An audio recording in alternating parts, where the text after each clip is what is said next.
نبی پاک علیہ السلام کا ذکر میری اور آپ کی نعت کا تعریف کا محتاج نہیں. کیوں کہ رب فرماتا ہے وَرَفَعْنَا لَكَ ذِكْرَكَ، اے محبوب ہم نے آپ کے لیے آپ کے ذکر کو بلند کر دیا ہے. ہم نے آپ کے لیے آپ کے تذکرے کو بلند کر دیا. تو جن کے ذکر کو اللہ نے بلندی دے دی ہے اس پر کوئی شاعر نعت نہ بھی لکھے، کوئی اچھا نعت خواہ نعت نہ بھی پڑھے، معاذ اللہ کوئی مجمع نعت سننے نہ بھی آئے، حضور کا ذکر تو اللہ نے بلند کر دیا ہے. لیکن یاد رکھو کہ جب شعر حضور کی تعریف میں لکھا جاتا ہے تو شعر لکھنے والا اپنا کلام سنوار لیتا ہے، اور جب محفل نعت میں لوگ آ کے بیٹھتے ہیں حضور کے نام پہ بیٹھتے ہیں، وہ کسی سیاسی جلسے کے لیے جمع نہیں ہوتے، وہ اپنے کسی دنیاوی مقصد کے لیے احتجاج کرنے جمع نہیں ہوتے، وہ حضور کی میلاد کے نام پر اکٹھے ہوتے ہیں. خلاق عالم کے فرشتے تو گواہی دیتے ہوں گے نا، یا اللہ دیکھ کے آئے ہیں ہم، وہ تیرے محبوب کے لیے جمع ہوئے تھے. نعت خانوں کیا کمال ہو جائے اگر ہم نعت خانی کے ساتھ مخلص ہو جائیں. تمہیں پتہ چل جائے گا جب صبح قیامت تمہاری اس نعت خانی کا وزن ہوگا، تمہیں مزہ آ جائے گا. سب سے آگے آگے حسان بن ثابت ہوں گے، اور پھر یہ نعت خانوں کی پوری لائن حضور کی بارگاہ میں جائے گی. تم اپنے آپ کو کیوں کمزور کرتے ہو؟ چند ہزار پہ بیچ کے میری ملت کے نعت خانوں میں لا شریف آ گیا. نعت کے حسن کو سمجھو تو صحیح یارو. سب سے آگے نعت خانوں کی لائن میں حضرت حسان بن ثابت ہوں گے، اور قیامت تک جو حضور کی نعت پڑھنے والا ہوگا وہ سارے اس لائن میں ہوں گے. تمہیں پتہ ہے اس لائن میں کون کون ہوگا؟ ملا عبد الرحمن جامی بھی ہوں گے، سعدی شیرازی بھی ہوں گے. اس لائن کے اندر چلتے چلتے تمہیں ڈاکٹر علامہ اقبال بھی ملیں گے، تمہیں یہاں امام احمد رضا فاضل بریلوی بھی ملیں گے، تمہیں کہیں اسی طرز میں کلام کرتے نعت پڑھتے اعظم چشتی مرحوم بھی ملیں گے، محمد علی ظہوری بھی ملیں گے. تمہیں اس میں نعت پڑھتے پڑھتے کئی لوگ ملیں گے. کتنے نصیبوں والے ہو. اس لائن میں جاؤ گے جس لائن میں رسول اللہ کے غلام لگے ہوں گے. اعلیٰ حضرت کہتے ہیں یہ تیری زبان حضور کے لیے، حضور کے لیے، یہ اللہ نے بنائی ہے اپنے ذکر کے لیے، محبوب کریم کی نعت کے لیے. تو کیا کریں؟ اور یار سارا دن اس نے باتیں تو کرنی ہیں. اللہ جانتا ہے یہ باتیں کرنے کا دور ہے. چپ نہیں بیٹھتے. بعض لوگوں کو کہنا پڑتا ہے کہ چل یار کو 10 منٹ چپ بھی کر جا، کوئی ہمیں بھی موقع دے تھوڑا سا بولنے کا، اور کوئی تو تھوڑی سی سن بھی لے. کسی کی کہنا پڑتا ہے. اتنی جو باتیں کرتے ہو، اتنی جو خوش آمدیں کرتے ہو، تو اعلیٰ حضرت مشورہ دیتے ہیں، فرماتے ہیں ذکر ان کا چھیڑیے ہر بات پر، ذکر ان کا چھیڑیے ہر بات پر. بات شادی کی ہو تو حضور کا ذکر چھیڑ دو کہ نبی پاک کا شادی کا طریقہ کیا ہے، حضور نے یہاں کیا ہمارے لیے طریقہ مبارکہ چھوڑا ہے. ذکر ان کا چھیڑیے ہر بات پر. تو اگر ذکر بچے کے عقیقے کا ہو تو دیکھ لو حضور نے ہمارے لیے کیا سنت چھوڑی ہے. اگر یہاں موقع تجارت کا ہو تو دیکھ لو نبی پاک نے تجارت کے معاملے میں کیا احکامات دیے ہیں. اگر موقع ہو زندگی میں آزمائش کا تو پھر بھی دیکھ لو حضور کا کیا یہاں ہمارے لیے طرز حیات ہے. اور اگر موقع ہو اللہ کی دی ہوئی نعمت کا تو پھر بھی دیکھو کہ حضور کے نقوش راہ کیا ہیں. بس اپنے آپ کو ہر وقت حضور کے خیال میں گم کر لو.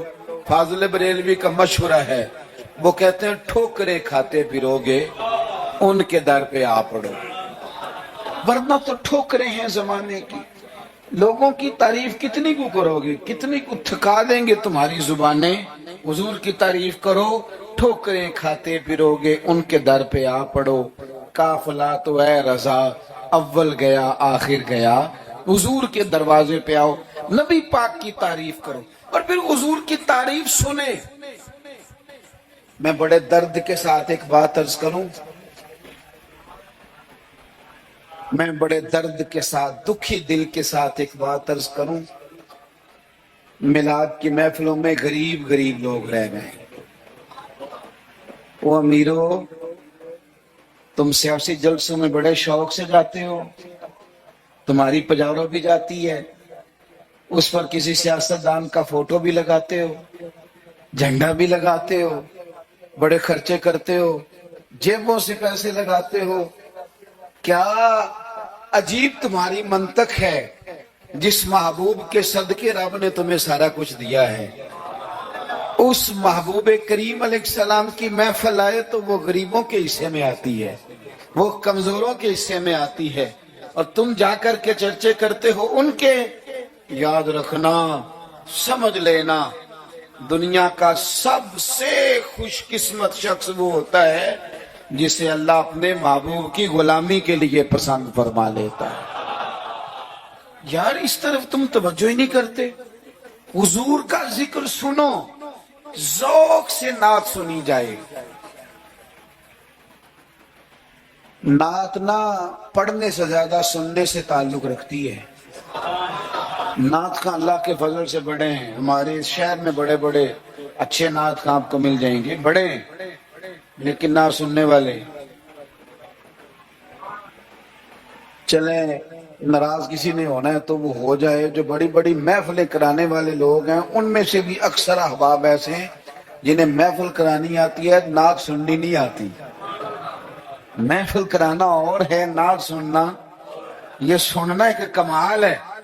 اب میں جو اگلی بات کروں گا وہ شاید آپ کے لیے اور زیادہ خوشی کا باعث بنے۔ نعت پڑھتے صحابہ تھے، سنتے مدینے والے محبوب۔ آپ سننے کا درجہ تو دیکھیں نا، کتنا معاملہ منفرد ہے۔ حضور کے ذکر کو سننا، نبی پاک کی بات کو، یہ منافقوں کا طریقہ تھا کہ حضور کی بات جب ہوتی تھی، نبی پاک جب بات کرتے تھے تو وہ کھیل کود میں لگ جاتے، حضور کی بات نہ سنتے، سننے نہ دیتے تاکہ کسی پہ اثر نہ ہو جائے۔ مومن کیا کرتا ہے؟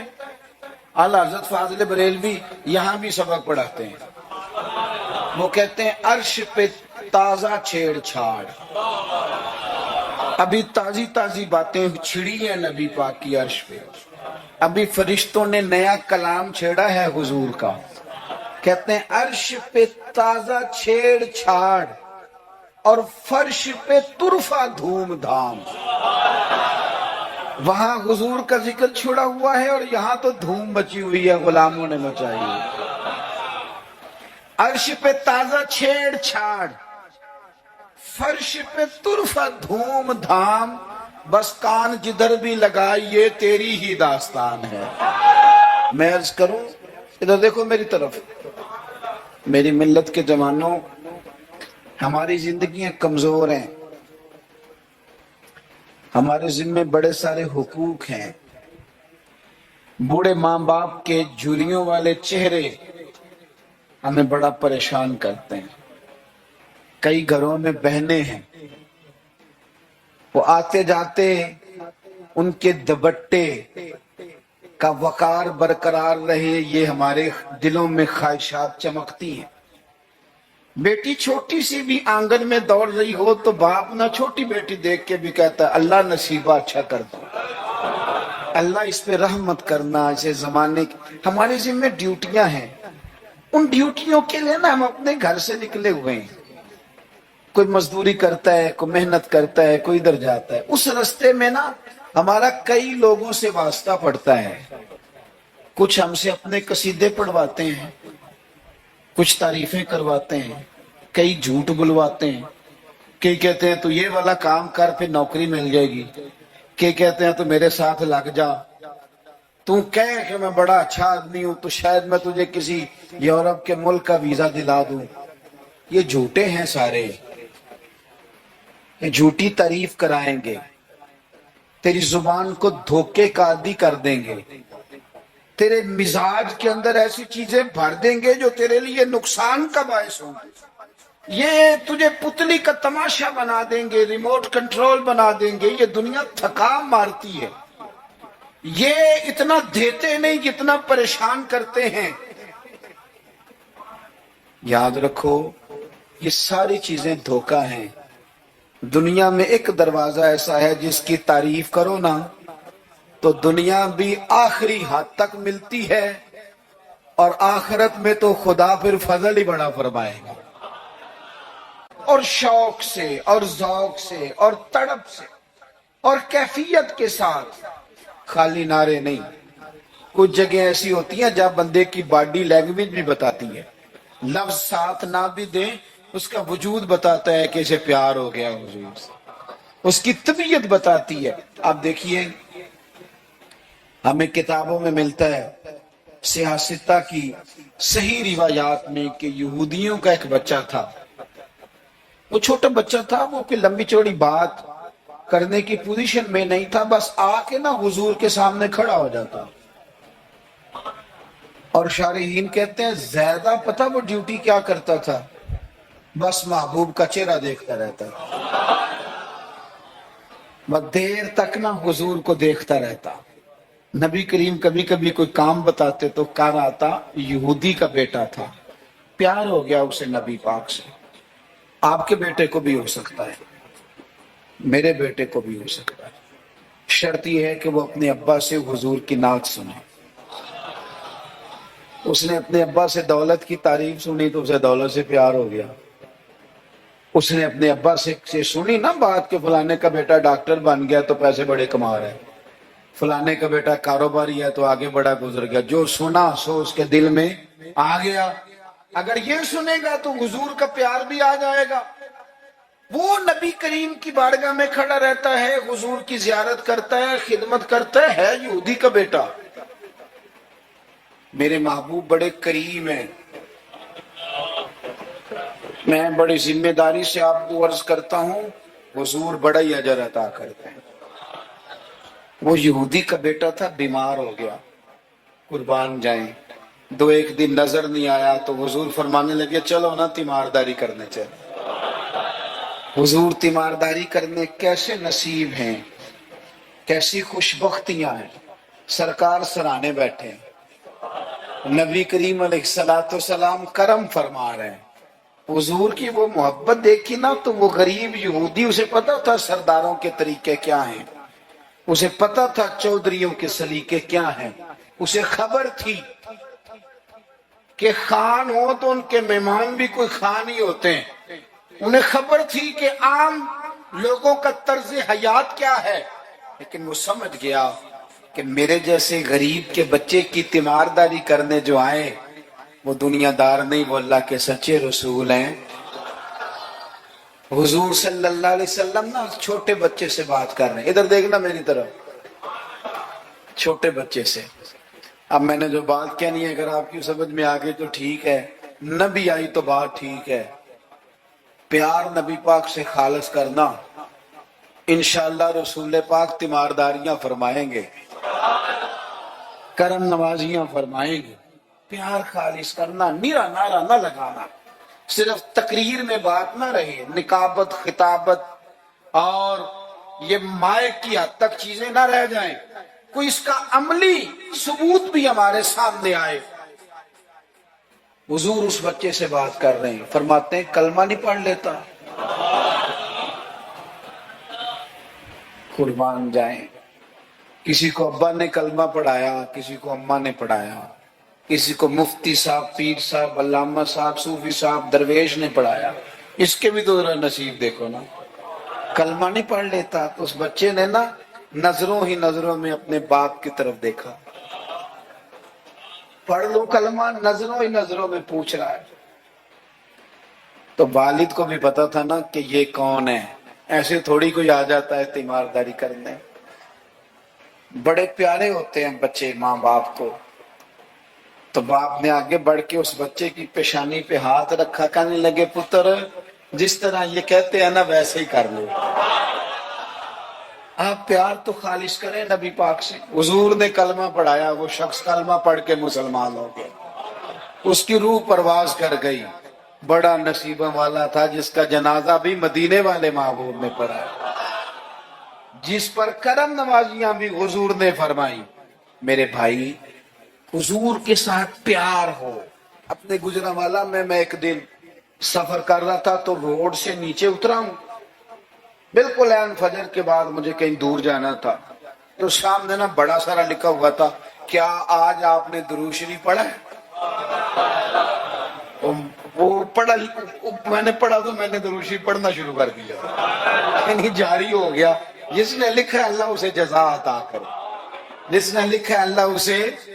یہ مسجد میں کسی جگہ نکلتے وقت, آتے وقت, جاتے وقت, دکان پہ آپ درود شریف لکھ دیتے ہیں نا, ایک دفعہ تو بندہ نظر اٹھاتا ہی ہے نا پڑھنے کے لیے. تو آپ بتائیں اگر کسی نے دیکھ کے ایک دفعہ بھی پڑھ لیا تو لکھنے والے پر اللہ کتنا فضل فرمائے گا.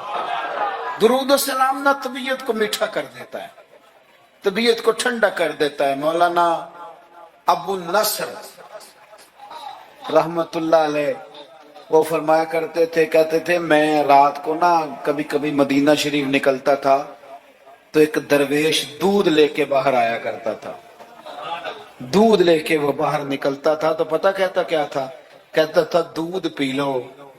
تو لوگ پوچھتے تھے کتنے کا ہے, کہتے کوئی نہیں, بس تم دودھ پی لو اور مدینے والے پہ درود پڑھ دو. بھائی اتنا ہی, اتنی بات ہے, پیتے جاؤ اور درود شریف پڑھتے جاؤ.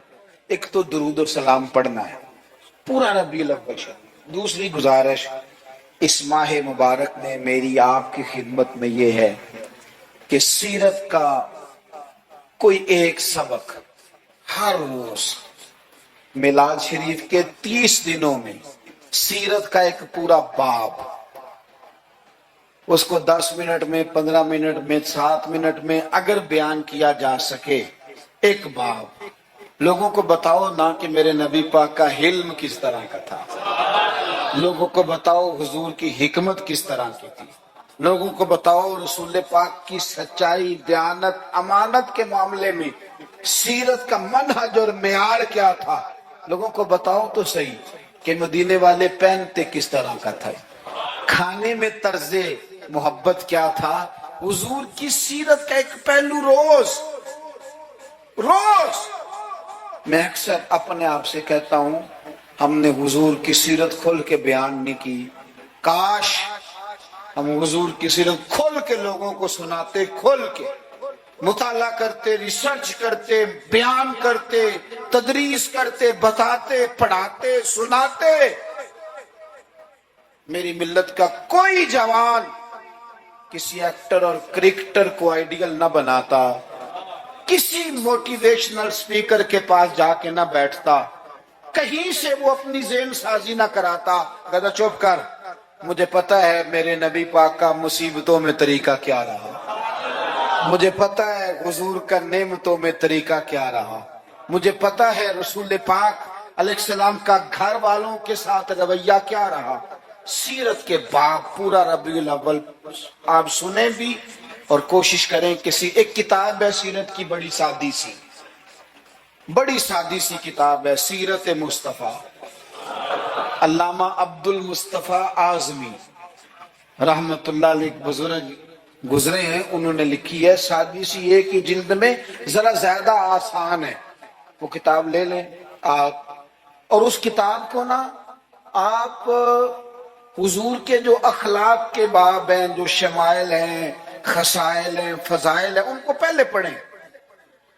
اور آپ ذرا تھوڑا سا نا غور کے رک کے حضور کی سیرت مبارکہ کے جملے, یہ ربیع الاول شریف نہ سارا حضور کی یادوں کے نام کر دیں. آپ یقین کریں گے سیرت تعمیر کر دے گی آپ کو. آپ کی شخصیت کے اندر جتنی کمزوریاں ہوں گی, حضور کی سیرت مبارکہ پڑھنے کی برکت سے اللہ وہ ساری کمزوریاں اپنے فضل سے دور فرمائے گا. آخری بات آپ کی خدمت میں یہ عرض کرنی ہے, خدا را محافل کا ماحول بہت سنجیدہ کر لیں, بہت سنجیدہ. محفل روحانیت والی بنائیں. میں تمام محفل کرانے والوں سے, پورا ربیع الاول شریف محفلیں کرانے والوں سے اپیل کروں گا کہ محفلوں میں کیمروں کا استعمال ذرا کم کریں, تھوڑی مہربانی کریں. چلیں ریکارڈنگ کے لیے کہیں ایک آدھ کیمرہ آپ ضروری سمجھتے ہیں تو ہر بندہ فوٹو سیشن کر رہا ہے, ہر شخص کمنٹس دے رہا ہے, کم سے کم اس کا آپ استعمال کریں. کوشش کریں محفل میں وضو کر کے آئے, سر ڈھانپ کے آئے. حضور علیہ السلام کی نعت سننی ہے, خوشبو لگا کے آئے. نبی کریم کی محفل نور میں بیٹھنا ہے, وہاں ادب کے ساتھ آئیں, خشوع کے ساتھ آئیں. توجہ آپ کی نعت خاں کے شعر پہ ہو. آپ محفل پہ کوئی تبصرہ نہ کریں. نعت خاں جو مال اکٹھا کر کے طے کر کے اپنی جان پہ ظلم کرتے ہیں وہ سب کو پتہ ہے, لیکن وہ تو کر ہی رہا ہے نا جو کر رہا ہے. ہمیں غیبت کر کے کیا ملے گا؟ آپ نصیحت کے انداز میں کو بات کریں تو کریں. محفل کے اندر بیٹھ کے اس کی نعت بھی سن رہے ہیں اور ساتھ ساتھ جناب آپ تبصرہ بھی کر رہے ہیں کہ 40,000 لیتا ہے, تو آپ کو تو کوئی نعت کا مزہ نہ آیا. آپ تو اسی چکر میں رہے کہ اس نے لیا کیا ہے. آپ چھوڑیں اس بات کو, آپ اپنا سرور اور ذائقہ پورا کریں, خوبصورت محفل کریں.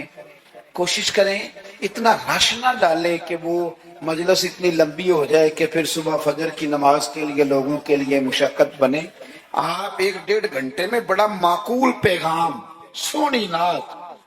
ویسے بھی اگر آپ ایک آدھ نعت خاں کو دعوت دیں گے تو اس کا فائدہ آپ کو یہ ہوگا, میرے بھائی کے سٹیج پہ لڑائی نہیں ہوگی کہ پہلے میں نے جانا ہے اور میں نے 6 جگہ پہ جانا ہے اور میں تو آگے ہوں تو میرا شکر ادا کرو. یہ جان چھوٹی رہے گی آپ کی. آپ اچھے طریقے سے ایک شخص کو موقع دیں, وہ 2 نعتیں پڑھے, 3 پڑھے, ایک سونی تلاوت کریں. ایک بات جو ہر سال کہتا ہوں پھر کہہ لوں, محفل میلاد میں وہ والا کام نہ کریں جو ہم سیاستدانوں کے مسئلے میں کرتے ہیں. یہ نہ ہو کہ میلاد کی سٹیجوں پہ بھی پھر تگڑے تگڑے لوگ جمع ہو جائیں, غریب بیچارے میلاد میں بھی پیچھے پیچھے رہ جائیں. وہ ڈھونڈتے ہی رہیں کہ ہمیں عزت کس دن ملنی ہے. بس جس کے ہاتھ میں نوٹوں کی دتھی ہو اس کی سیٹ بھی اگلی ہو, سارا سال بے شک مسجد نہ آئے. یہ رویہ ٹھیک نہیں, یہ انداز تکلیف دہ ہے غریبوں کے لیے. آپ یہ رنگ اختیار ہی نہ کریں اور مہربانی کریں.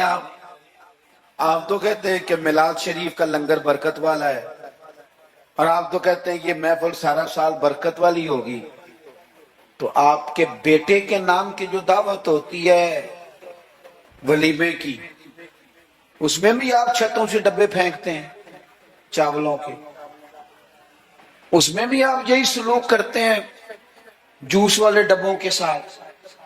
یہ چھت سے پھینک دیں, یہ لے لو میلاد کا ہے, میرے بیٹے کے ولیمے کا, اس طرح پھینکتے ہو. تو یہ حضور کے میلاد کے ساتھ یہ حال ہے. آپ وہاں بھی آپ نے ناراض نہیں ہونا. میں آپ کو چونکہ میں روز جاتا ہوں تو میں حقیقت بتا رہا ہوں. چودھریوں کے لیے, خاص لوگوں کے لیے سونے دسترخوان, اعلیٰ غذائیں چن دی آپ نے, اور جناب وہ جو غریب طبقہ بیچارہ آیا تھا اس کو چھاپروں میں چاول پھینک دیا آپ نے. چھ معنی ہے. اگر یہ لنگر میلاد کا ہے چاول والا, یہ اگر غریب کے گلے سے اتر جاتا ہے تو نعت خواں کے گلے سے بھی اتر جائے گا, پیر صاحب کے گلے سے بھی اتر جائے گا. کوئی اتنی مصیبت والی بات, ایک جیسا لنگر. یہ کیا بات ہوئی, بزرگوں کے نام کا جو لنگر سادہ ہو وہ مرید کھائیں. اور جناب وہ اقبال نے کہا تھا کہ مرید بیچارے کو میسر نہیں مٹی کا دیا بھی, اور گھر پیر کا بجلی کے چراغوں سے ہے روشن. یہ رنگ آپ عشرت قدوں میں رہیں اور آنے والا اس کو سڑک پہ بھی سونے کی جگہ نہ ملے. یہ حضور کا میلاد ہے. آپ طے کر لیں کہ رسول پاک نے بتایا ہے کہ جس پلیٹ میں روٹی ابو بکر صدیق کھائیں گے اسی میں بلال حبشی بھی کھائیں گے.